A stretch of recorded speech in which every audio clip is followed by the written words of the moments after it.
Salut les amis, c'est Isa, j'espère que vous allez bien.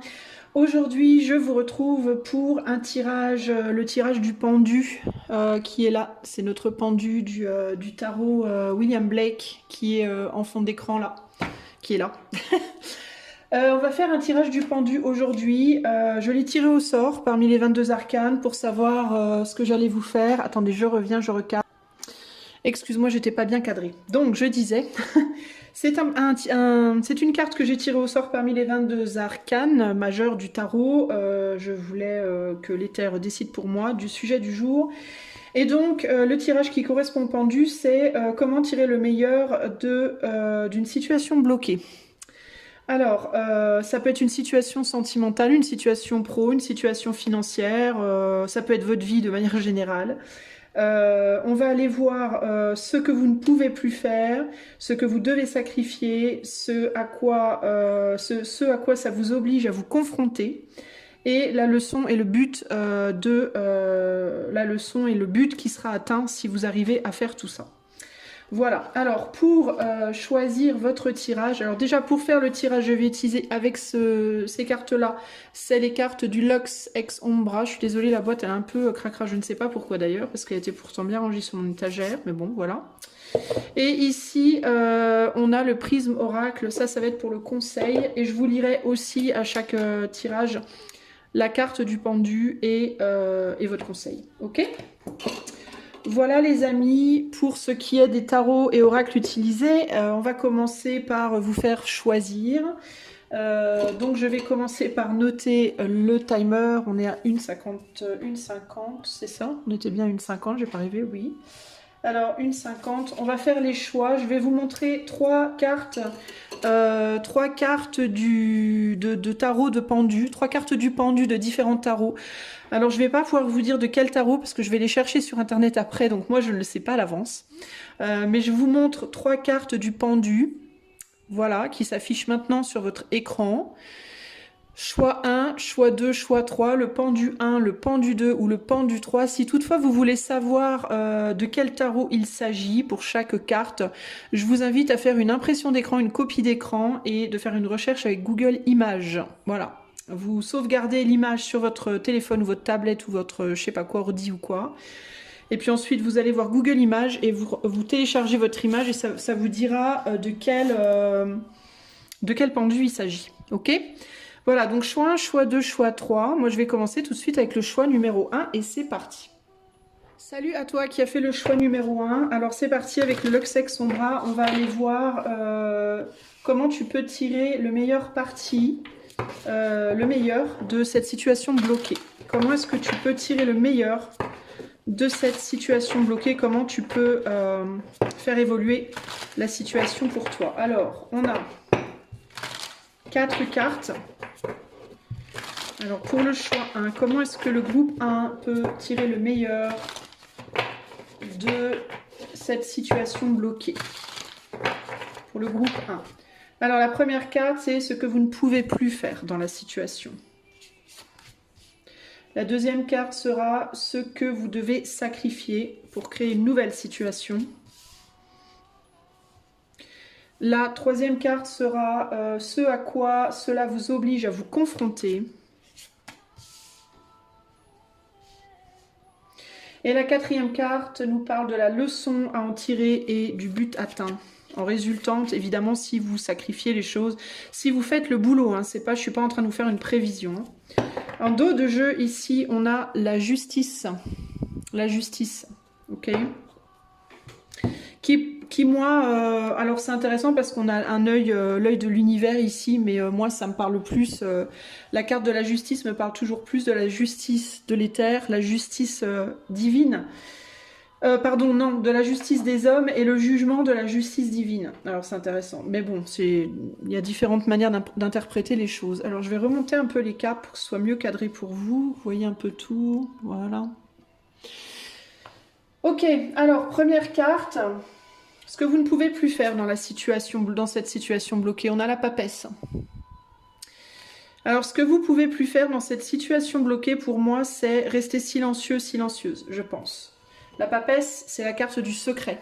c'est la carte de je ne dis rien. Je détiens des connaissances, je détiens des savoirs, un savoir, mais je ne dis rien.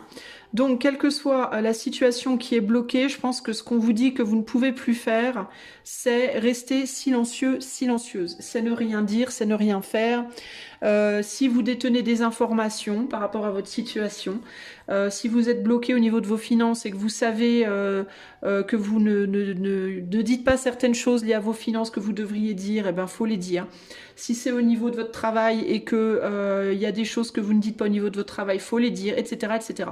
Pour moi, avec la papesse, il y a vraiment cette idée de faire remonter des profondeurs, surtout avec cette pieuvre-là. Cette idée de faire remonter, ou cette méduse, je sais pas trop ce que c'est une méduse, bref, on s'en fout, c'est pas le but, c'est pas l'histoire, mais il y a vraiment l'idée de faire remonter des surfaces, des choses qui sont sues et qui sont tues, voilà. Alors ça peut être que vous ne pouvez plus, ce que vous ne pouvez plus faire, c'est garder pour vous des choses, cacher des choses, cacher un savoir, un savoir-faire, un savoir de manière générale, cacher des sentiments, cacher qu'ils soient positifs ou négatifs, cacher une vérité, voilà, cacher des choses de manière générale. Dans certains cas, ce que vous pouvez plus faire aussi, ça peut être, non, c'est pas dans certains cas. J'allais dire partager votre savoir, mais non, parce que ça, ce serait plus avec le pape. Non, pour moi, c'est vraiment l'idée de cacher des choses. Ce que vous pouvez plus faire, c'est cacher des choses, rester dans le secret. Ça peut être aussi rester caché, de manière générale, ne pas vous montrer. Voilà. Voilà ce qui me vient, ici. Ce que vous pouvez plus faire aussi, c'est faire preuve d'immaturité. De penser que d'immaturité dans le sens où on dit rien. Parfois, on peut se dire que ne rien dire, c'est une preuve de maturité, c'est pas toujours vrai. Ça peut être aussi un manque de sagesse parfois que de ne pas dire les choses. Vous voyez, de vouloir à tout prix les garder pour soi. Il y a quelque chose comme ça pour moi ici. Peut-être justement avec la justice ici, la justice c'est les deux balances, alors peut-être voir la sagesse différemment, surtout avec l'énergie du pendule. Ce que vous prenez pour être quelque chose de sage, ce que vous prenez comme étant, Isabelle, ce serait bien que tu parles français aussi un jour. Ce que vous prenez comme étant un positionnement sage l'est peut-être d'un certain point de vue, mais d'un autre, quand justement, surtout que ça c'est la carte de l'inversion, hein, le pendu, c'est quelque chose qu'on renverse, hein, c'est renverser les choses. Donc il y a vraiment l'idée ici de peut-être que vous avez pris pour sagesse le fait de ne rien dire pendant un certain temps, mais en réalité, peut-être que pour vous ici, la vraie sagesse, ce serait de commencer à dire des choses. Ce que vous allez devoir sacrifier. On a l'étoile ici, un espoir, un rêve, un idéal. Ok, vous vous dites peut-être que en révélant quelque chose, en révélant un secret, en révélant des sentiments, en révélant des choses cachées, vous pourriez devoir sacrifier un espoir, un rêve ou un idéal. Vous avez peut-être omis de dire certaines choses, vous gardez peut-être certaines choses cachées d'une tierce personne ou de vous-même. Dans certains cas, ça peut être vis-à-vis de vous-même, hein, que vous cachez des choses, vous voulez pas vous dire des choses que vous savez au fond de vous sont vraies.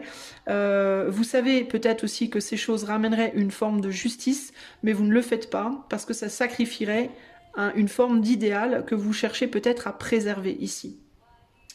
Ça, ce que vous allez devoir sacrifier, c'est ça. Un rêve, un espoir ou un idéal. Une manière de voir les choses idéales. Votre manière de voir les choses que vous pensiez idéales ou qui pour vous est idéale mais qui dans la situation clairement n'est pas idéale parce que ça ne permet pas à la situation de se débloquer. Ce à quoi cela vous oblige à vous confronter. Ah à votre ombre. À une ombre. Alors ça peut être véritablement avec le chariot à votre ombre ou à une ombre, au fait que profondément, très profondément, vous avez envie que les choses avancent, clairement. Peut-être aussi que vous n'avez pas envie que les choses avancent, mais vous vous le dites pas. Peut-être que vous avez peut-être pas envie que quelqu'un d'autre avance, mais vous le dites pas, parce que là, dans la situation, le fait de retenir des informations, ça peut vous maintenir vous dans une situation, mais ça peut aussi maintenir d'autres personnes dans une situation, on va dire en répercussion. Donc là, il y a l'idée avec cette carte de à quoi vous allez être confronté, à votre côté à l'ombre, en fait, à votre ombre ou à l'ombre de quelqu'un d'autre. Ce à quoi vous allez vous être confronté, en réalité, c'est précisément à ce que vous cherchez à retenir. Vous cherchez à retenir des informations à l'intérieur de vous, des informations que vous savez pourraient débloquer quelque chose, mais qui, vous avez peut-être peur de ce que ça va provoquer chez l'autre. Par exemple, je vais vous donner un exemple. Vous pouvez par exemple savoir au fond de vous, au plus profond de vous, que quelqu'un vous aime pas, ou vous aime plus, mais vous préférez ne rien dire, parce que tant que vous dites rien, vous n'avez pas vraiment de preuves. Du coup, ça vous maintient dans une pseudo-illusion que finalement, cette personne, elle vous aime peut-être, ou elle vous aime, même si au fond de vous, tout au fond de vous, vous sentez que c'est pas vrai. Pourquoi vous le dites pas, alors que vous pourriez aussi bien aller voir la personne et lui dire « Est-ce que tu m'aimes encore ?» ou pas. Cette personne, elle vous dirait oui ou non. Alors elle pourrait peut-être faire la même chose que vous et cacher les choses, mais peut-être aussi qu'elle vous dirait une vérité, une vérité, c'est-à-dire qu'elle vous ouvrirait peut-être les yeux sur quelque chose qui est juste. Et ça pourrait casser votre rêve et ça pourrait vous confronter à votre ombre, c'est-à-dire à ce que vous saviez depuis longtemps, mais que vous n'avez jamais voulu vous dire déjà à vous-même à la base, et du coup peut-être dire à l'autre, vous voyez, depuis longtemps. Ça peut aussi vous confronter à l'ombre de l'autre, c'est-à-dire que peut-être que vous prenez depuis longtemps une personne pour lumineuse, enfin lumineuse dans le sens où vous pensez que cette personne, elle vous aime par exemple, alors qu'en réalité c'est faux. Et là, ça vous confronterait à devoir le voir. Donc, c'est évidemment, ce n'est qu'un exemple. Je vous dis pas que c'est ça pour vous, choix 1, groupe 1, c'est juste un exemple. Mais en gros, il y a cette idée à quoi est-ce que ça vous obligerait à vous confronter à l'ombre potentiellement d'une personne qui pourrait être impliquée dans la situation, ou à la vôtre également. Ok ? Ça vous confronterait aussi à la nécessité de faire avancer les choses. Parce qu'une fois que vous auriez dit ce que vous avez à dire, et que ce rêve ou cet espoir serait effondré, vous seriez obligé de bouger, vous seriez obligé de faire quelque chose, ok ? Disons que la situation, en fait, j'ai presque envie de vous dire, en conséquence de ce que vous avez fait, la situation serait obligée d'avancer d'un côté ou de l'autre. Un parti serait pris, voilà. Une décision se prendrait d'elle-même, un chemin se tracerait de lui-même. Et vous pourriez plus arrêter le chariot en fait. Hein. Parce que là, il peut y avoir l'idée d'une forme de barrière à l'avancement.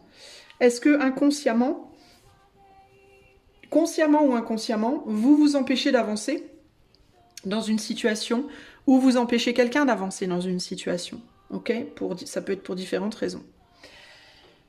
La leçon de tout ça et le but. Alors, la leçon, avec le 2 de Pentacle, c'est peut-être que la vérité de l'un n'est pas forcément celle de l'autre, que ce qui peut paraître bon pour une personne ne l'est pas forcément pour l'autre, on peut aussi bien se dire que retenir une information, c'est faire preuve de sagesse, comme on peut se dire que c'est faire preuve d'immaturité, selon la situation. La leçon ici aussi, c'est qu'il faut peut-être à un moment donné arrêter de tergiverser, que rester à jongler pendant des lustres, que de vouloir retenir des infos, que de danser d'un pied sur l'autre, de jamais vraiment se positionner. En fait, ça maintient dans un statu quo illusoire qui ne fait avancer personne, en fait. La leçon, ça peut aussi être que en vous bloquant vous-même, vous bloquez l'autre, ou que en bloquant l'autre, vous vous bloquez vous-même. Alors, je sais pas de quoi on parle exactement, quelle est la situation, mais si c'est relationnel, il y a vraiment cette idée de, en voulant empêcher quelqu'un de quelque chose, vous vous empêchez vous aussi. Même si vous vous en rendez pas forcément compte sur le coup, et en voulant vous empêcher vous de quelque chose, vous pouvez aussi bloquer quelqu'un d'autre, même si vous vous en rendez pas forcément compte, ok ? Le but ici, c'est de vous libérer, c'est de vous décider aussi. Le but, c'est de se décider, de prendre une décision, de continuer avec quelqu'un ou avec cette situation ou pas. Mais le but, c'est vraiment que si vous arrivez à faire ce que vous devez faire là, eh bien, une décision sera prise. Il y aura un des 2 pentacles qui va monter au-dessus de l'autre. Il y aura vous voyez, c'est comme si les pouces là, comme si de ces 2 pouces là, on savait pas laquelle devait avancer. Là, clairement, il y en a une qui pousse. Voilà, il y en a une qui se décide et du coup, l'autre va automatiquement se positionner de son côté aussi. Donc, il y a cette idée véritablement ici de débloquer votre chemin et aussi, pas paradoxalement, mais parallèlement, peut-être aussi le chemin d'autres personnes autour de vous. Ou alors, si vous débloquez le chemin d'une personne, parallèlement, vous débloquerez également le vôtre. Voilà la leçon et voilà le but. Ok ? Si on parle de situations bloquées sur le plan financier, sur le plan pro, etc., alors, pour moi, ici, il y a des choses à dire. Il y a des choses à dire qui, peut-être... alors, ça peut être deux choses. Ça peut être que, ou bien, ce que vous ne pouvez plus faire, c'est ne pas entendre ce qu'on vous dit, c'est ne pas aller peut-être chercher certaines informations, ou alors ne pas les donner, ce qui fait que vous maintenez dans un espoir ou dans un sentiment de protection, ou un sentiment d'idéal. Vous voulez garder à tout prix quelque chose d'idéal, du coup vous ne dites pas certaines choses, ou vous n'allez pas chercher certaines infos, qui font que du coup vous restez bloqué. Et comme vous restez bloqué, ben vous ne pouvez pas sortir d'une situation où vous jonglez. Alors vous jonglez financièrement sans arrêt, vous n'arrivez pas à vous libérer financièrement, vous n'arrivez pas à vraiment progresser. Ça peut être qu'au niveau pro, vous n'arrivez pas à progresser, peut-être vous jonglez avec deux jobs, peut-être que vous jonglez entre est-ce que je reste où je suis ou est-ce que j'avance. Vous voyez, ça peut... mais tout vient... À l'intérieur de vous, il y a quelque chose qui doit être, pour moi... vous devez faire preuve vous devez dire des choses que vous savez, ou alors vous devez aller chercher des informations. C'est l'un ou l'autre. Alors si c'est par rapport à l'argent, peut-être qu'il vous faut, je sais pas moi, aller embaucher quelqu'un qui peut vous aider par exemple à équilibrer vos comptes, et pour ça il faudra dire tout ce que vous faites dans votre mois avec votre argent. Peut-être que vous devez aller dire à quelqu'un que vous avez des difficultés alors vous n'osez pas le faire, aller dire voilà, vous détenez des secrets par rapport à votre situation que vous voulez pas dire parce que vous avez peut-être peur qu'on vous voit comme quelqu'un de pauvre, comme quelqu'un de fauché, comme je sais pas moi, ou qui galère, et vous voulez peut-être pas qu'on vous voit comme une personne faible. Vous voyez, il y a cette idée quand même de vouloir montrer que le meilleur côté de vous, et pas vouloir montrer le côté plus dark. Sauf que le côté plus dark, parallèlement, si on regarde ces deux images,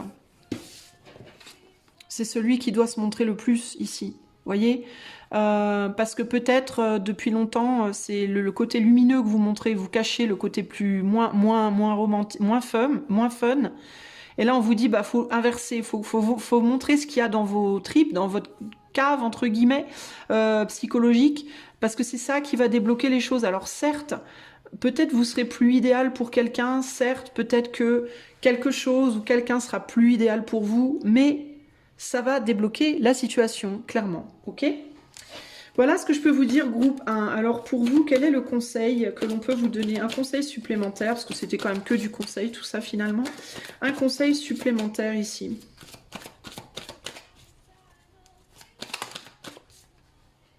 On a l'anxiété. Alors vous avez peut-être énormément d'anxiété bloquée à l'intérieur de vous.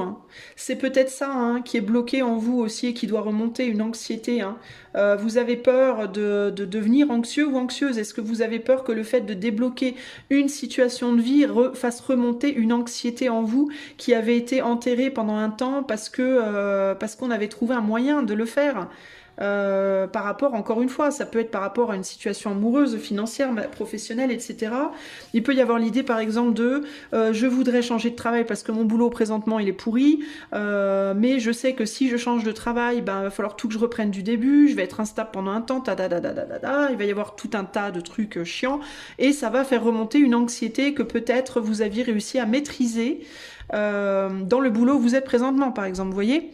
Ou alors il peut y avoir l'idée de je suis en couple depuis 10 ans, cette personne me permet de réguler mon anxiété, le fait de savoir que je suis avec quelqu'un ça me calme, peut-être que cette personne elle vous calme d'une certaine manière, et puis si je quitte cette personne parce que j'ai envie de la quitter, en vrai je le dis pas, je vais me retrouver seule et ma solitude va faire remonter l'anxiété, vous voyez? Donc l'anxiété ça peut être aussi une cause d'une problématique là, je dis pas que c'est le cas pour tous, mais pour certains d'entre vous, ça peut être une cause, on va dire, sous-jacente au reste, en fait, d'une certaine manière. Je vais vous lire la carte. When you are feeling anxious, it is usually because you are very worried about something that has an uncertain outcome. Alors, quand vous vous sentez anxieux, c'est en général parce que vous vous inquiétez à propos de quelque chose qui a une résolution incertaine. When this happens, we write a script in our heads. Quand cela se produit, on écrit une histoire dans notre tête creating an outcome that is most likely far worse than the actual outcome. Et on crée un résultat qui est en général bien pire que le résultat réel. Try your best to stay in the present and focus on events that haven't occurred yet. Essaye, fais de ton mieux pour rester dans le moment présent et de ne pas te focaliser sur les événements qui ne se sont même pas encore produits. Alors il est possible aussi dans certains cas que la raison pour laquelle vous gardez tout ça au fond de vous, c'est parce que vous projetez un résultat que vous ne connaissez absolument pas en réalité. C'est-à-dire que vous vous dites peut-être, admettons, vous êtes amoureux ou amoureuse de quelqu'un et vous n'osez pas le dire, vous gardez ça en vous depuis longtemps, du coup rien n'avance dans la relation, et vous vous dites oui mais si je dis ça à cette personne, elle voudra plus jamais m'entendre parler de moi parce que je suis pas assez bien pour lui ou pour elle, et si ça se trouve, vous vous dites ça parce que c'est votre scénario catastrophe qui vous procure de l'anxiété, sauf que si ça se trouve, vous allez lui dire, et la réalité de la situation, ça va être que cette personne, elle va vous dire, oh putain, bah, moi aussi je suis amoureux de toi depuis longtemps, et j'osais pas te le dire. Et boum, votre scénario catastrophe, il disparaît comme ça en un claquement de doigts, vous vous êtes fait des films alors qu'il n'y avait vraiment pas lieu. Vous voyez ce que je veux dire? Donc, voilà ce que je peux vous dire. Je vais vous lire le pendu, la carte du pendu du William Blake. Je vais la lire à tous les choix. Alors, deliberately looking at the situation in a new way or form a different perspective. Donc la capacité de regarder une situation d'une nouvelle manière ou de former une nouvelle perspective. Brainstorming. Donc brainstorming, ça veut dire chercher des nouvelles idées. In a search for solution, dans une recherche de solutions. Turning things upside down. Retourner les choses retourner la situation. Being unconventional, sortir des conventions. Creative retreat into yourself, retraite créative à l'intérieur de toi-même. Acceptance of losses or reversals, accepter les pertes ou les revers. Being in a difficult or uncomfortable position, être dans une position difficile ou inconfortable. Illness or adversity, maladie ou adversité. Là, en l'occurrence, il y a cette idée, c'est vraiment cette idée de devoir voir les choses sous un autre angle. Bon, je vais peut-être pas la lire dans les deux autres choix parce qu'elle donne pas de conseils. En fait, je me suis dit qu'il y aurait peut-être un conseil, mais pas forcément. Bref, voilà, comme ça vous savez ce que la pendule veut dire. Voilà les amis, ce que je peux vous dire. J'espère que ceci vous aidera à sortir de cette situation bloquée. Si vous voulez un coaching intuitif ou une cartomancie pour vous aider dans le déblocage de cette situation, dans la compréhension peut-être de schémas psychologiques sous-jacents qui peuvent poser problème, vous pouvez utiliser le lien de mon site qui est en barre de description. Moi, je vous fais des gros bisous et je vous dis à bientôt pour de nouvelles aventures. Ciao, ciao! Salut à toi, choix numéro 2, si tu as fait le choix du pendu numéro 2, groupe 2, alors c'est parti, on va aller poser la question de comment tirer le meilleur de cette solution bloquée, peu importe le domaine duquel on parle. On va poser tes 4 cartes et on va les interpréter. Alors, pour le groupe 2, s'il vous plaît. Alors, première carte, ce que vous ne pouvez plus faire, groupe 2, dans la situation présente. Deuxième carte, ce que vous devez sacrifier pour débloquer cette situation. Troisième carte, ce à quoi cela va vous obliger à vous confronter. J'essaie de mettre mes cartes voilà, bien comme il faut. Et la quatrième carte, la leçon à en tirer et le but que vous réussirez à atteindre si vous arrivez à faire cela. En dos de jeu, vous avez un 10 de pentacle. Voilà. 10 de pentacle, donc on est sur une forme d'abondance. Ça peut être quelque chose lié à l'argent pour vous, votre question, ou à la famille, ou à l'abondance. Ça peut être aussi au niveau pro, au niveau du travail. Mais ça peut aussi être sur le plan sentimental, la recherche d'une construction abondante peut-être également. Bref. Alors, ce que vous ne pouvez plus faire, choix 2. On a l'empereur, contrôler. Cherchez à tout prix à contrôler la situation. Alors, ça peut être ou bien vous à chercher de contrôler la situation, ou alors à vous laisser être contrôlé par quelque chose ou quelqu'un, une force extérieure. Ça peut être par un homme. Hein. Alors, dans certains cas, c'est essayer de prendre la place de l'homme dans la situation. Si vous êtes une femme notamment, Ou alors si vous êtes un homme qui est naturellement polarisé, beaucoup plus féminin, c'est-à-dire naturellement passif, naturellement plus introverti, eh bien c'est peut-être pas votre rôle d'être un leader, d'être dans le contrôle. Si vous êtes une femme qui est vraiment polarisée féminine, pareil. Voilà. Ou alors, ça peut être que vous êtes aussi polarisé masculin, mais que dans la situation présente, en tout cas, il y a un besoin de lâcher une forme de contrôle. Ok. Il y a aussi cette idée de diriger. Peut-être qu'il vous faut ici accepter de lâcher les rênes par rapport à une situation, je ne sais pas laquelle. Ok. Ça, c'est ce que vous ne pouvez plus faire. Ce que vous devez sacrifier. Ah, on a le 4 de bâton. Quelque chose qui a été établi déjà. Ça peut être une famille, ça peut être un foyer, ça peut être un lieu de vie. Ça peut être vraiment une manière de voir les choses très, très...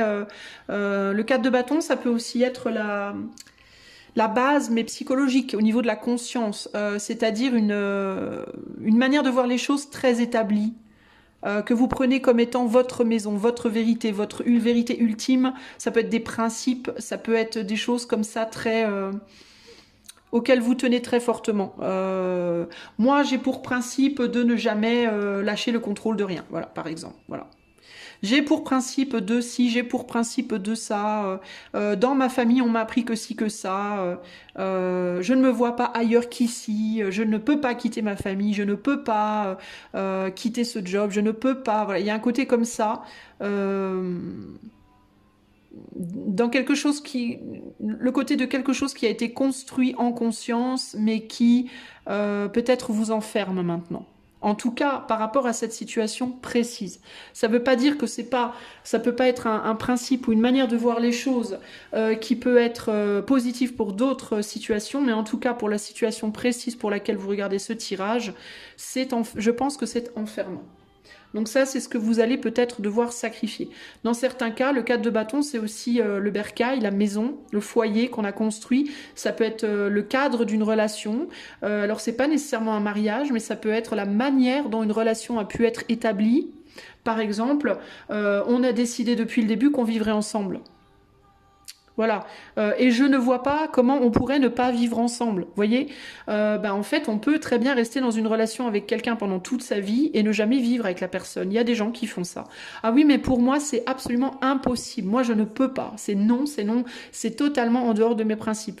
Voilà. Ça pourrait être un exemple d'un 4 de bâton dans l'exemple précis. Vous voulez à tout prix contrôler la situation, vous voulez que ce soit selon vos principes, comment vous voyez les choses et pas autrement. Et là, on vous dit que c'est ça que vous allez devoir sacrifier. Si vous voulez évidemment que cette situation se débloque, hein, c'est votre choix. Ce à quoi cela va vous obliger à vous confronter. Intéressant. Ah, le soleil. À la mise en lumière de fêlures chez vous. Ces fêlures, je les ressens très bien ici. La mise en lumière de vos fissures, de vos zones de fragilité. Ce à quoi ça va vous obliger à vous confronter, c'est à la mise en lumière de vos fragilités. Pourquoi vous voulez à tout prix contrôler la situation? Pourquoi vous voulez à tout prix que ce soit comme ça et pas autrement? Parce que ça, vous connaissez très bien et ça vous rassure. Ça vous cadre et ça vous encadre comme des murs, comme les murs d'une forteresse qui vous donneraient le sentiment que vous êtes en sécurité. Si vous sortez de ce cadre-là, vous allez avoir le sentiment de ne plus être en sécurité. Ça va donc aller toucher à vos faiblesses, à vos fragilités, à vos fêlures. Ça peut même aller toucher à des vieilles blessures en vous. Ça peut aller mettre la lumière sur des blessures de votre passé.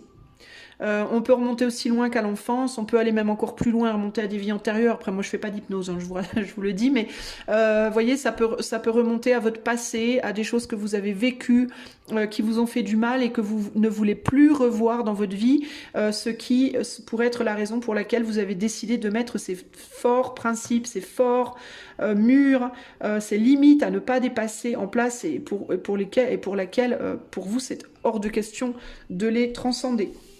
Donc ça vous obligera à vous confronter à vos vieilles blessures, ok?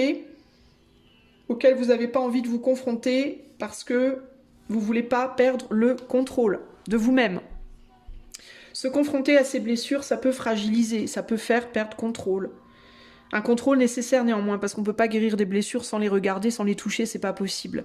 Mais c'est quelque chose qui peut faire perdre le contrôle psychologiquement et nous faire sortir d'un cadre que l'on s'est fixé à soi-même.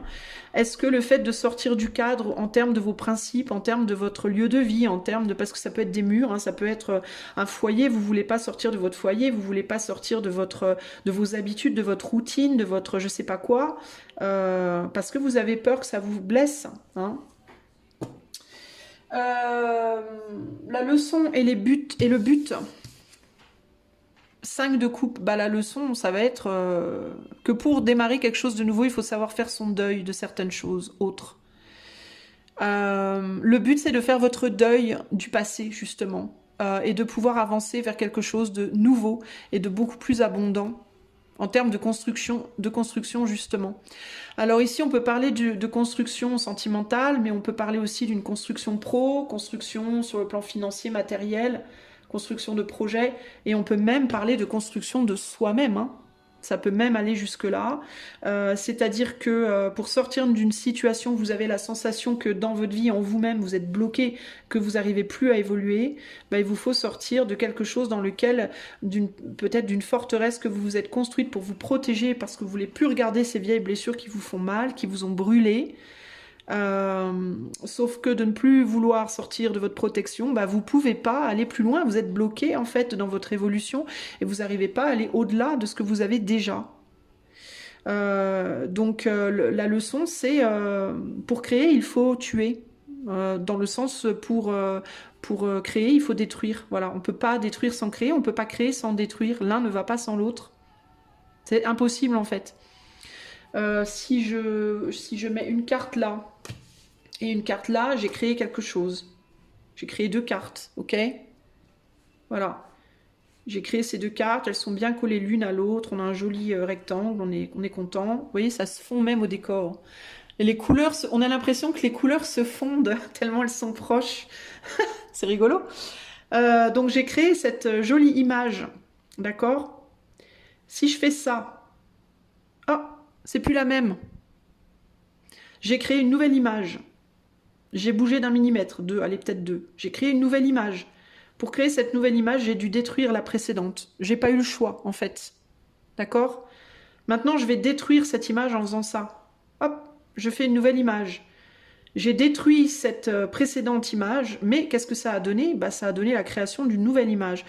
Donc, on ne peut pas créer sans détruire, on ne peut pas détruire sans créer, c'est impossible dans ce monde. En tout cas, je dis pas que c'est impossible au sens universel, j'en sais rien. Mais dans ce monde présent dans lequel on vit, ce monde de dualité, ce monde en 3D, on ne peut pas. C'est pas, voilà, c'est pas faisable. Ok ?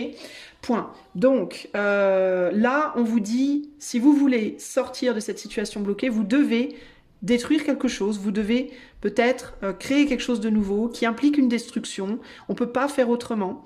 Donc vous avez le choix, c'est où vous continuez de rester dans ce contrôle et vous, du coup, bah, rien n'évolue, rien ne bouge, rien ne change. Ou alors vous osez sortir de votre cadre, que ce soit un cadre physique, un lieu de vie, un métier, un boulot, une relation, une manière de faire les choses. Moi, j'aurais quand même plus tendance de vous dire ici, plutôt qu'un cadre, on va dire matériel, on n'est pas sur du pentacle, on est sur du 4 de bâton. Donc j'aurais plus tendance quand même à vous dire que vous, il vous faut sortir d'un cadre mental, dans votre tête. De ça doit être comme ça et pas autrement. Pour moi, on est plus là-dessus, ok ? Que sur un truc purement matériel, je pense en tout cas. Il faut lâcher le contrôle, il faut oser aller voir les blessures pour pouvoir en faire son deuil. Vous pouvez faire votre deuil de ces blessures, ou en tout cas, vous pourrez peut-être pas faire le deuil des blessures, parce que vous voyez, les blessures, typiquement, je parlais du 4 de bâton versus 4 de pentacle, les blessures en elles-mêmes, les cicatrices, ce serait du 4 de pentacle, c'est-à-dire qu'elles sont là, elles peuvent pas partir, elles sont dans la peau, on peut pas les enlever. On peut les enlever concrètement, mais ça en créerait d'autres automatiquement, vous voyez. Encore cette idée de construction, destruction. Mais ici, on est plus sur des blessures au sens de la conscience, au sens du mental, au sens peut-être... alors ça peut être dans certains cas pour vous dans la matière aussi, mais On peut pas faire le deuil, mais par contre, on peut choisir de les voir différemment. Par exemple, au lieu de les voir comme « Oh mon Dieu, ça le défigure », on peut se dire « Mon Dieu, c'est chouette ». Ça lui fait comme un tatouage, c'est vachement joli. Vous voyez, on peut changer son angle de vue. C'est là-dessus qu'il vous faut travailler. Changez votre angle de vue par rapport à des manières de voir les choses qui sont trop cadrées, trop rigides, et que vous ne voulez absolument pas lâcher. Pourquoi? Parce que vous les prenez aussi comme des principes précieux, comme peut-être des leçons de vie. Vous vous dites peut-être, oui, mais c'est une leçon de vie, j'ai appris ça par mon vécu. Bah ouais, ok, mais les leçons de vie, elles peuvent être construites et déconstruites, les amis, aussi. Hein. Ok? Parce qu'on est sur l'énergie du pendu, et le pendu, il peut te prendre une leçon de vie et en deux coups de cuillère à peau, te la renverser et en faire un truc complètement nul. Tu vois, donc... par exemple, un exemple que je pourrais prendre, c'est on n'est jamais mieux servi que par soi-même. Ben oui, mais en même temps pas forcément. Oui, si on veut que tout soit fait selon justement nos principes et nos idéaux, très contrôlés, oui, peut-être. Mais si on part du principe de la création, de ce qu'on arrive à créer par soi-même, on est vachement plus dans une ouverture d'esprit créative quand on est servi un petit peu aussi par les autres. Qui font pas forcément les choses comme nous, mais qui justement nous amènent à nous remettre en question et du coup à créer des choses nouvelles qu'on n'aurait peut-être pas pu alimenter seul que par soi-même. Donc vous voyez cette leçon de vie toute bête, on n'est jamais mieux servi que par soi-même. Dans certains cas, c'est vrai, dans d'autres cas, c'est pas vrai. Ça dépend du résultat que vous cherchez, en fait. Vous voyez donc tout ça, c'est des choses à réfléchir. Alors, globalement, le but, ce sera d'arriver à faire votre deuil pour pouvoir aller construire quelque chose de différent, une manière différente de faire les choses, qui sera du coup beaucoup plus abondante pour vous. Pourquoi? Parce que pour le moment, cette abondance, vous vous en prévenez, c'est-à-dire que vous vous enfermez dans des principes et des manières de penser qui font que vous n'ouvrez pas la porte à cette abondance, à ces abondances qui pourraient venir à vous. Voyez? Alors, c'est-à-dire que la valeur que vous accordez à ce diamant, par exemple, vous empêche de voir de la valeur dans un rubis, un saphir, vous voyez ce que je veux dire? Vous êtes tellement focalisé sur « non, c'est le diamant et c'est rien d'autre » que comment vous pouvez ouvrir la porte à des valeurs autres? Ça va être compliqué. Et pourtant, il y a une abondance d'autres valeurs qui sont aussi très importantes et au moins égales, voire supérieures au diamant, vous voyez? Donc, voilà. Alors, un autre conseil pour vous avant de vous quitter, choix 2. On a quoi? On a le bonheur. Bah tiens, le bonheur, le bonheur, le bonheur. Alors, vous trouvez peut-être votre bonheur dans le contrôle, c'est peut-être ça aussi. Hein. Peut-être que vous trouvez votre bonheur dans cette idée de contrôler les choses.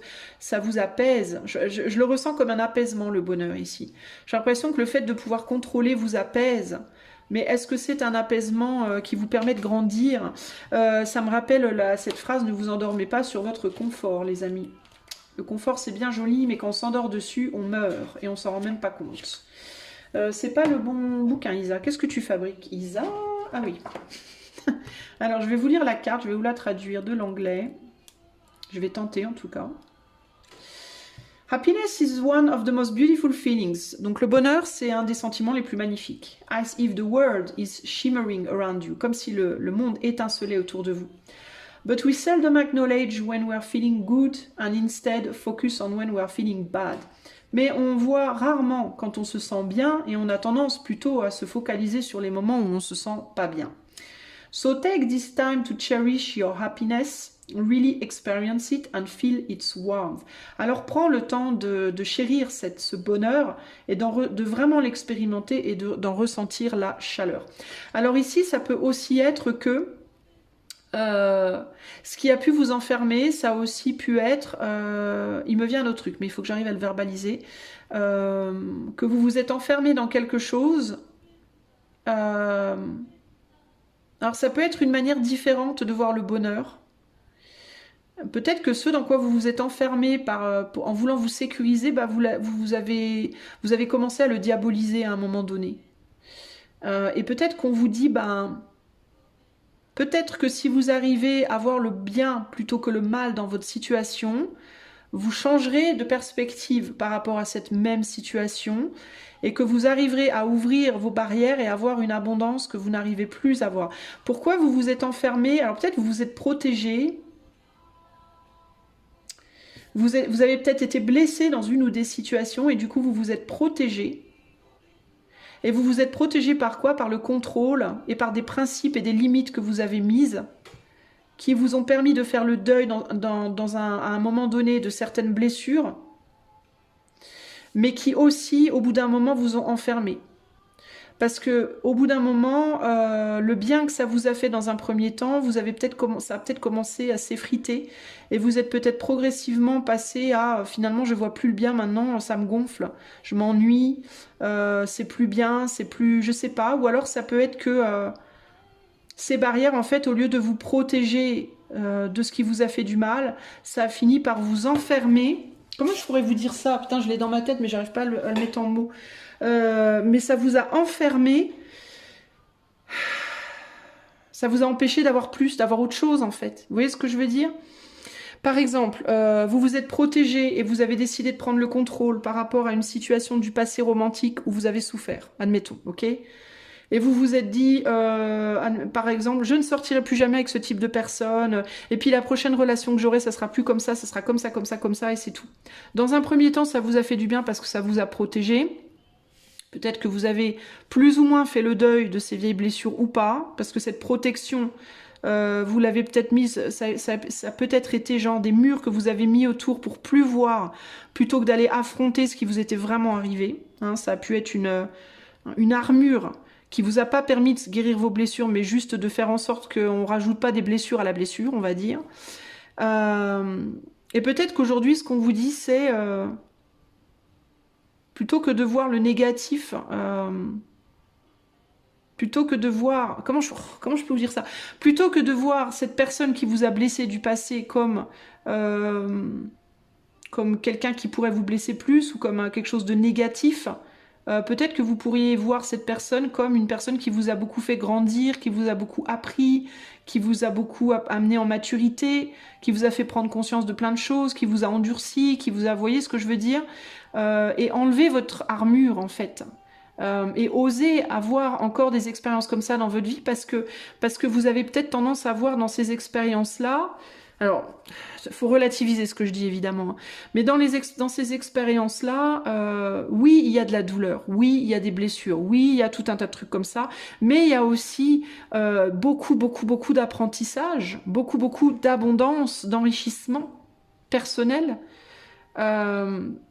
Et en mettant une armure, bah, vous vous empêchez de vous enrichir, vous vous empêchez d'apprendre. Vous voyez ce que je veux dire? En mode, vous avez une... Alors évidemment, si c'est quelqu'un qui vous a abusé physiquement et presque tué, je vous dis pas, faut y retourner, pas du tout. Hein. Je vous dis, relativisez bien ce que je dis. Mais si c'est par exemple, oui, j'ai eu 3 relations avant, c'était des passions, c'était merveilleux, mais ça m'a fait du mal, je veux plus ça, bah, plutôt que mettre une armure et en vous disant plus jamais je veux de passion dans ma vie, bah, peut-être que ce que vous devriez faire, c'est vous dire, bah, je vais rester seule pendant un temps pour guérir mes blessures, pour aller voir mes blessures et les guérir. C'est-à-dire comment les guérir? Bah, en comprenant justement le positif qu'elles vous ont apporté plutôt que le négatif déjà, pour commencer. En processant, entre guillemets, les émotions qui sont attachées. Et une fois que j'aurai bien guéri, bah, je pourrais repartir à faire des relations. Mais je vais pas me mettre de murs, parce que si je me mets des murs, bah, je vais plus m'ouvrir à l'amour. Et je vais plus me donner aucune chance de continuer à apprendre, en fait. Vous voyez ce que je veux dire? Ça peut être aussi dans ce sens-là qu'on peut interpréter ce tirage.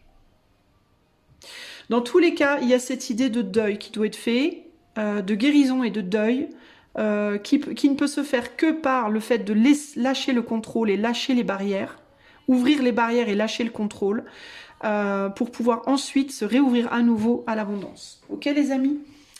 Voilà pour vous. J'espère que cela vous aidera. Si vous avez envie d'aller plus loin avec un coaching intuitif ou une cartomancie, vous pouvez utiliser le lien de mon site qui est en barre de description. Moi, je vous fais des gros bisous et je vous dis à bientôt pour de nouvelles aventures. Ciao, ciao! Salut toi qui as fait le choix numéro 3, c'est ton tour. Alors, comment tirer le meilleur de cette situation qui est bloquée? Comment faire pour débloquer ta situation? Choix numéro 3. Alors, on va aller voir en première carte, qu'est-ce que tu ne peux plus faire dans cette situation, groupe 3. En deuxième carte, qu'est-ce que tu dois sacrifier pour débloquer la situation? En troisième carte, ce à quoi du coup ça va t'obliger à te confronter. Et en quatrième carte, quatrième carte, oui.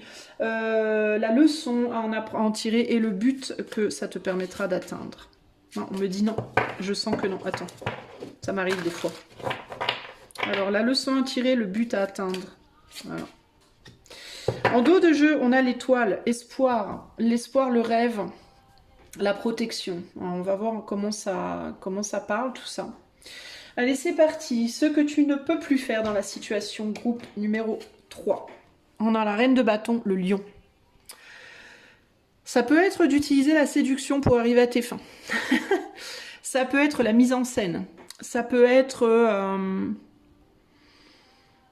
Ouais, moi j'ai envie de dire ça. Séduction, mise en scène. Séduire et te mettre en scène. Jouer un jeu, jouer un rôle, peut-être. Utiliser des choses superficielles pour arriver à tes fins. Ou être dans une forme de superficialité. Le lion, c'est aussi un protecteur. Donc ça peut être le fait de vouloir... peut-être à tout prix protéger les autres ou toi, ou tu vois, te protéger, protéger les autres. Ça peut être quelque chose aussi qu'il te faut arrêter de faire. Peut-être enlever les masques. J'ai envie de te dire ici, bas les masques. Être dans la sincérité. Là, il te faut aller dans la sincérité. Donc peut-être arrêter de voiler la face des autres.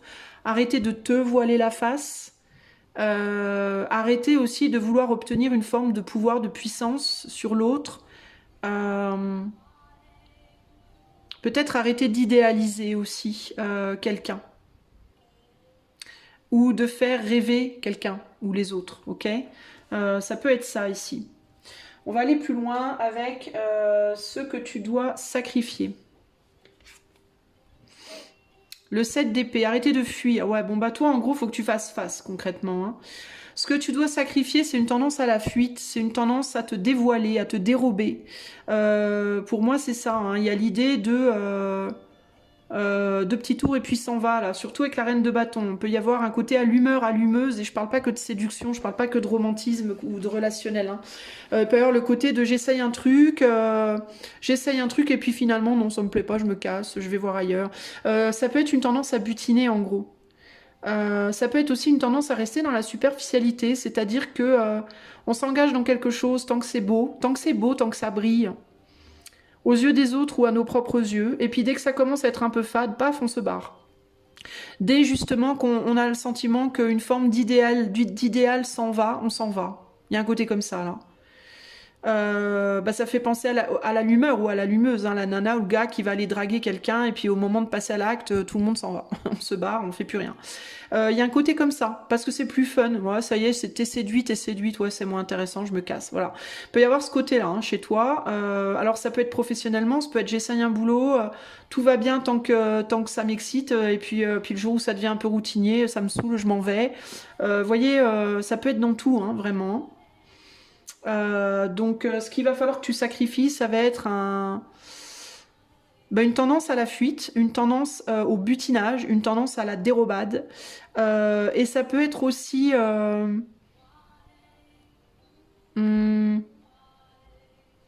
peut-être des gens qui ont tendance à ça. Peut-être que c'est ce qu'il va falloir que tu sacrifies, ça peut être le court terme. Les choses en court terme. Ça peut être le mensonge aussi. Le tendance à voler, à mentir, à se raconter des histoires ou à raconter des histoires aux autres. Ça peut aussi être ça. Parce que le 7 d'épée, c'est aussi le voleur, la voleuse, donc au sens propre ou figuré, hein, ça peut être des gens qui littéralement volent, mais ça peut être aussi des gens qui te la font à l'envers, le fait de la faire à l'envers à d'autres, ou de se la faire à l'envers à soi-même, ou de laisser les autres nous la faire à l'envers, entre guillemets, vous voyez. Donc là, ouais, on est sur... un besoin d'être beaucoup plus dans la vérité, dans la profondeur, dans l'engagement, dans le plus long terme, dans la sincérité, dans l'honnêteté, etc., etc. Ce à quoi cela va t'obliger à te confronter. L'impératrice. Ça va t'obliger à te confronter à ta propre valeur. À comment tu vois ta propre valeur et aussi à ta capacité de manifester les choses pour toi-même. à ta capacité à te nourrir toi-même et à nourrir les autres en profondeur. Voilà. Ici, on est vraiment sur l'idée de la profondeur avec l'impératrice, de la valorisation de soi, de la souveraineté. Alors, ça va te confronter à peut-être une difficulté par rapport à ça. Est-ce que tu as du mal à être souverain, souveraine? Est-ce que tu as du mal à te nourrir seul, au sens propre et figuré? Est-ce que tu as du mal à te valoriser? Est-ce que tu as du mal aussi à nourrir l'autre, à valoriser l'autre? Ça peut être, il peut y avoir des gens ici qui peuvent être un peu égoïstes, un peu égocentriques, qui peuvent avoir du mal avec le fait de reconnaître la valeur de l'autre, qui peuvent avoir une tendance à très bien voir la leur, mais avoir du mal à voir celle des autres. D'où le côté allumeur, allumeuse. Moi, je sais ce que je vaux, moi, je te séduis, machin. Puis une fois que t'es là, bah oui, mais toi, finalement, t'es pas si bien, allez, casse-toi. Il peut y avoir un côté comme ça, un peu... peut-être que vous êtes très souverain, souveraine, vous le valorisez, tout ça, machin, mais vous arrivez pas à... vous n'êtes pas objectif peut-être dans votre manière de voir les autres, vous idéalisez peut-être trop les autres, puis du coup quand vous voyez la vérité de ce qu'ils ou elles sont, ben, ça vous intéresse plus, ou alors inversement. Hein. Il y a quelque chose comme ça ici, là. Hein. Il y a cette idée, il me vient cette idée aussi de se garder pour soi, de ne pas vouloir se partager aussi avec les autres. Il y a quelque chose comme ça ici. Ce à quoi ça va vous demander de vous confronter, c'est peut-être un refus de vous partager avec les autres, qui peut toucher à une survalorisation de soi ou alors à une surprotection de soi. Dans certains cas, c'est parce que vous avez un complexe peut-être un peu narcissique, en mode je suis mieux que les autres. Personne ne m'arrive à la cheville, les autres sont tous des merdes. Il peut y avoir un côté comme ça. Sinon, ça peut aussi être un complexe d'infériorité qui est caché pour un comportement supérieur. C'est-à-dire que vous vous dévalorisez en réalité. Vous pensez peut-être que vous valez pas grand-chose. Et donc, vous mettez cette façade de survalorisation de vous-même, de séduction de l'autre, justement pour la faire à l'envers, pour faire croire que... Voilà. Vous utilisez peut-être aussi un côté physique très fort, parce que la reine de bâton, c'est la séduction physique, beaucoup. Hein. Donc peut-être que vous séduisez beaucoup aussi par le corps, parce que vous vous sentez peut-être pas suffisamment de valeur intérieurement. D'accord? Et donc vous donnez le change en utilisant le corps, en pensant que comme ça on verra pas que intérieurement vous en êtes pas là, quoi. Hein. Il peut y avoir un vrai déséquilibre ici en termes de comment vous utilisez votre corps et comment vous utilisez votre intériorité, votre mental, votre cœur, etc.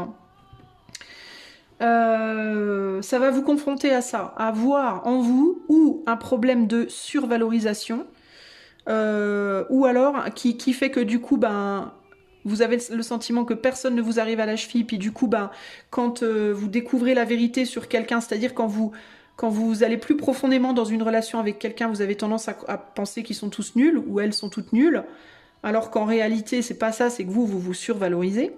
Vous n'arrivez pas, en gros, à voir vos propres faiblesses. Ou alors l'inverse, vous voyez trop vos propres faiblesses et du coup, pour cacher ça, bah, vous pouvez essayer de jouer par le corps, par la sensualité, par l'attraction, en mode, vous pouvez tout miser là-dessus, en mode, si on voit que je suis belle ou beau, par exemple, ben on verra pas que je suis peut-être pas très cultivée ou pas très, je sais pas quoi. Vous voyez ce que je veux dire? Donc à vous de voir comment ça se positionne pour vous. Mais c'est pas que au niveau romantique, hein, ça peut être aussi professionnel. J'ai fait des études dans quelque chose, mais j'ai pas mal triché aux examens. Du coup, je me sens pas...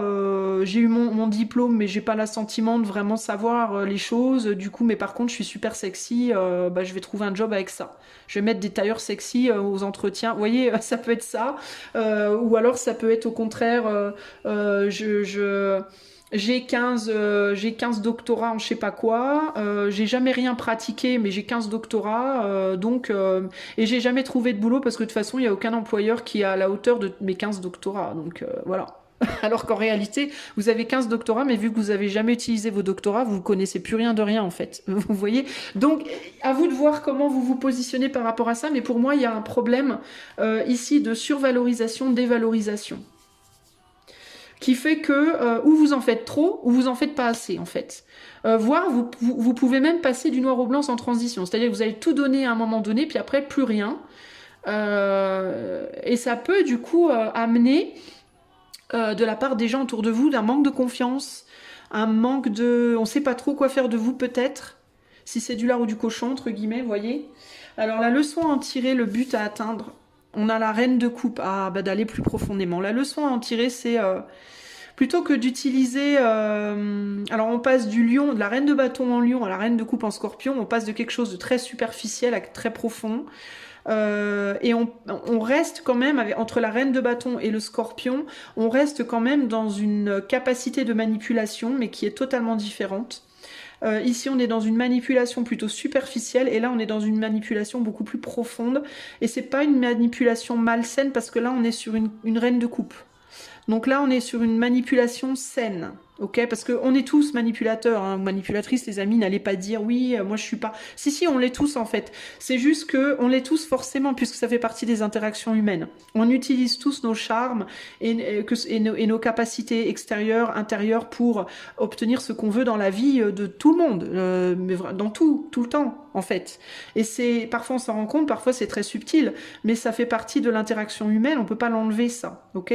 Mais c'est pas grave en fait, c'est juste qu'il faut faire attention parce que parfois on l'utilise à des fins constructives, comme dans la reine de coupe, et parfois ça peut être utilisé à des fins qui vont avoir une tendance à être plus destructives.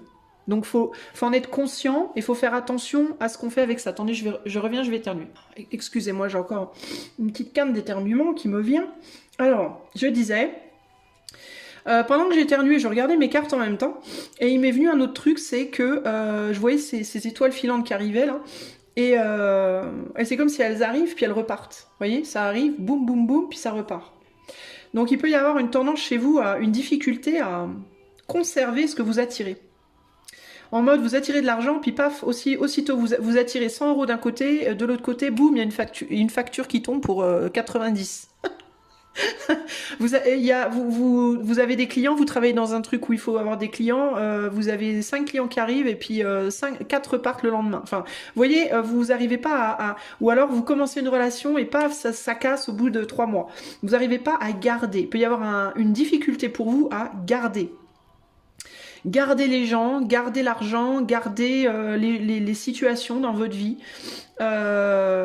Vous pouvez avoir un sentiment de à chaque fois que quelque chose m'arrive, paf, il m'arrive un truc dans l'autre sens, et finalement, rien ne reste. Voilà, j'arrive pas à me stabiliser, à conserver des choses.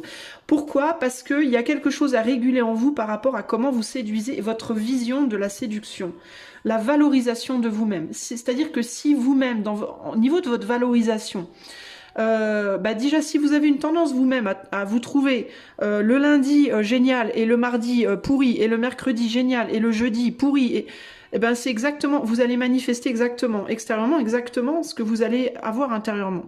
C'est-à-dire que si intérieurement vous amenez beaucoup et vous reprenez aussitôt ce que vous vous amenez, extérieurement ça va être exactement pareil. On va vous donner puis on va vous reprendre automatiquement. Alors que si vous commencez à être plus stable, moins fuyante intérieurement dans votre valorisation de vous-même, en mode je suis ni le roi ou la reine d'Angleterre, ni BG, Bill G, vous voyez de qui je parle, je prends enfin je sais pas la reine d'Angleterre, je sais pas, bon bref on s'en fout, je suis ni un roi, une reine, ni un clochard entre guillemets, et encore une fois, pardon, c'est pas péjoratif hein, pour les clochards, hein, pas du tout. Mais vous voyez ce que je veux dire, je prends le en tout en haut, tout en bas. Si vous arrivez à vous dire je suis entre les deux, j'ai beaucoup de choses pour moi, j'ai des côtés un peu tout pourris, puis j'ai des côtés vachement bien, et puis ça fait la perle unique que je suis. Voilà, cette perle-là, elle est faite d'ombre et de lumière. J'ai mes côtés sombres, j'ai mes côtés lumineux, et en fait c'est très bien. Voilà, c'est bien comme ça. Il n'y a pas besoin de se dire je suis meilleur que les autres ou pire que les autres, je suis moi, j'ai mon rôle, je suis le maillon dans la chaîne, voilà. comme tous les maillons de la chaîne humaine, s'il y en a un qui saute, ça emmerde la chaîne, on est emmerdé, ça pose problème. Donc on a tous notre valeur par rapport à ça. Et c'est très bien en fait, et c'est très suffisant. Et je vais ni aller au-dessus de ça, ni en dessous. Je vais rester bien là, tranquille, à ma place. Je vais faire mon boulot, je vais le faire bien en conscience.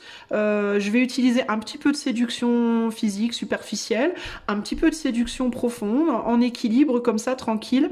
Et puis je vais attirer à moi ce qui doit, et ça repartira pas, ça va rester. Puis c'est moi qui vais contrôler quand est-ce que ça repart, quand est-ce que ça reste, en fonction de comment moi j'ai envie de faire les choses. Mais je vais essayer de me stabiliser intérieurement par rapport à mon appréciation de moi-même, pour que l'appréciation extérieure aussi se stabilise. Vous voyez ce que je veux dire? Il y a quelque chose comme ça ici. C'est ça qui va débloquer votre situation, et je pense que votre situation, elle est en lien avec un truc qui fait des dents de scie, là. C'est en dents de scie, et ça s'arrête pas. Ça vient, ça part, ça vient, ça part. Vous collectionnez les relations, mais il n'y en a jamais une qui se stabilise. Vous collectionnez les jobs, l'argent, ça rentre, ça sort, vous n'arrivez pas à être stable. Vous voyez, ça peut être même psychologiquement, ça peut être émotionnellement. Et là, pour moi, ça a à voir avec votre valorisation. Et il y a vraiment ce côté... comprenez qu'on a besoin des deux, on a besoin aussi bien d'un corps sain, en bonne santé, physiquement pas trop, enfin agréable, mais c'est même pas agréable par rapport aux autres, mais c'est surtout agréable par rapport à vous en fait. Parce que si les autres vous trouvent absolument merveilleux physiquement, mais que vous pensez que vous êtes une mocheté, ça servira à rien que les autres vous disent que vous êtes beau ou belle. Parce que vous verrez toujours moche, vous voyez ce que je veux dire? Donc l'important c'est de vous trouver beau ou belle, physiquement, sans tout miser là-dessus, en comprenant que le corps, c'est bien, oui, ok, mais il y a aussi le monde intérieur à cultiver. On n'est pas que sur l'extérieur, il faut aussi cultiver l'intérieur. Les deux sont très importants. Il n'y en a pas un qui doit prendre le pas sur l'autre. Et si on sort du corps, de l'idée du corps, et qu'on passe dans tout, c'est pareil, je veux dire, un boulot, je sais pas moi, vous vendez des allumettes, si la boîte elle est magnifique, mais que les allumettes dedans elles sont pourries, ça va pas le faire, quoi. De la même manière, si les allumettes sont de grande qualité, mais que la boîte elle est vraiment très moche, personne les achètera parce que la boîte sera laide, et du coup on n'ira pas voir à l'intérieur si les allumettes sont de bonne qualité, vous voyez ce que je veux dire? Et vous pouvez refléter ça sur à peu près tout. Le boulot, c'est pareil, ça peut vous faire kiffer de vous dire je suis PDG de la boîte machin truc, mais si ta boîte elle coule, qu'est-ce qu'on en a à foutre que tu sois PDG, je veux dire. Et de la même manière, si tu es un employé dans une boîte qui tourne du feu de Dieu, tu peux véritablement te mettre une petite tape dans le dos en mode tu fais bien ton taf toi, parce que ta boîte elle tourne nickel. Et ce qui fait tourner une boîte, c'est pas juste le PDG, c'est le PDG, mais c'est aussi tous les employés qu'il y a derrière. Vous voyez ce que je veux dire? Donc pour vous, je pense que ce qui est important, c'est vraiment de prendre en compte ces deux aspects, et la nécessité absolue que les deux aspects soient fondamentalement bien nourris, ni trop ni pas assez, de manière plus ou moins équitable. Ça sera jamais parfaitement, parce que la balance très égale, c'est pas la vie, hein. La vie fait que il faut des hauts et des bas, mais qui permettra peut-être quand des choses arrivent à vous, qu'elles restent un peu plus vers vous, un peu plus longtemps, entre guillemets, quoi, hein, qu'elles se barrent pas aussi vite qu'elles sont arrivées. Vous voyez, parce qu'il y a du déséquilibre en vous. En gros, si vous voulez équilibrer les choses dans votre vie, si vous voulez une forme de stabilité dans votre vie, travaillez sur une stabilité en vous, entre votre monde extérieur, votre monde intérieur, c'est très important. Ok ? Alors, c'est ça qui débloquera cette situation d'instabilité. Alors, un dernier conseil pour vous, choix groupe 3. Un dernier conseil pour groupe 3. Et on a la confiance ici, qui tombe sur la reine. Alors peut-être que dans certains cas, vous vous trouvez vraiment très bien, vous vous valorisez intérieurement, mais vous avez peut-être du mal avec votre apparence, dans certains cas, ok? Si c'est le cas, on vous dit, mais ayez un peu plus confiance en vous, en fait. Ok, mais la confiance en vous, encore une fois, c'est ce qui est en haut est en bas, etc. Mais il y a cette idée de travailler sur ces deux aspects de vous, l'extérieur et l'intérieur. C'est aussi comme ça que vous allez construire votre confiance en vous, ok? Et vous allez avoir envie de travailler sur vous en vous faisant confiance de la même manière, vous voyez? Donc, il faut trouver le truc entre les deux, là. Alors, qu'est-ce que vous dit la carte de la confiance? Je vais chercher... When this card comes up in a reading, it's a sign to start trusting yourself. Quand cette carte apparaît dans un tirage, c'est un signe qu'il vous faut commencer à vous faire confiance. We often seek advice from outside sources and people we trust. On cherche souvent les avis de sources extérieures et de personnes en qui on a confiance. The reality, though, is that most of the time, deep down inside, you know what you need to do. La réalité, cela dit, c'est que les 3/4 du temps, au plus profond de soi, on sait exactement ce qu'il nous faut faire. Have the confidence to trust in yourself and your own sense of self-governance. Ayez la confiance de vous faire confiance, ayez le courage, entre guillemets, de vous faire confiance en vous-même et en votre propre sens de la gouvernance. Vous êtes capable de vous gouverner seul. Ultimately, you can make your own decisions. Ultimement, vous pouvez prendre vos propres décisions. Ok ? Voilà pour vous, choix 3, groupe 3. J'espère que cela vous conviendra, que cela vous conviendra, n'importe quoi, que cela vous plaira, ce tirage, cette formule, on va dire. Est-ce que la réponse vous plaira? C'est une autre histoire. Si vous voulez aller plus loin avec moi, vous pouvez demander un coaching intuitif ou une cartomancie par le lien de mon site qui est en barre de description. Moi, je vous fais des gros bisous. Alors, je vous informe du coup, par rapport à ce que je viens de vous dire aussi, que je ne vous dirai jamais quoi faire. Je ne prends aucune décision pour mes clients, que ce soit un coaching intuitif ou en cartomancie. Non, je ne prends pas de décision pour mes clients.